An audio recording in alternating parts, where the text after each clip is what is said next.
Good. Because being different means more. Means we have so much more to offer each other.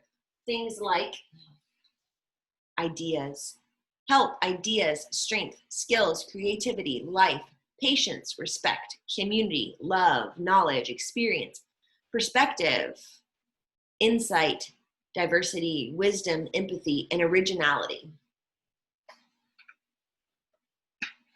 That whole being different thing, it makes us better, much better.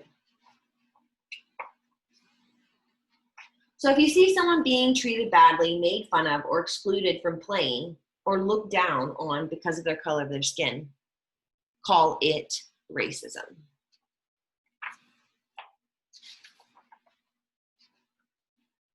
Outro. Now that you've made it to the end of the book, what comes next? Well, if you're a grown-up who read this to a kid, my hope is a lot. They should have had a million questions for you, like how has anyone been racist to you? Or do some people not like me because of the color of my skin? Take their curiosity and make the most of it. I can promise you that you're more afraid than they are to talk about racism. So talk about your experiences with racism or that of your friends. Talk about your country's history and the civil rights movement. And above all, be honest.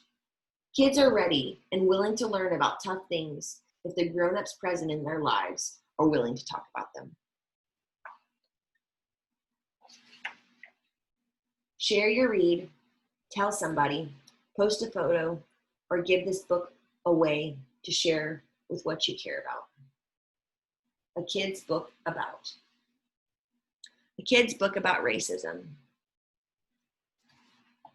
In the world that we live in right now, it's ever clear that we have to be more proactive about being kind and loving.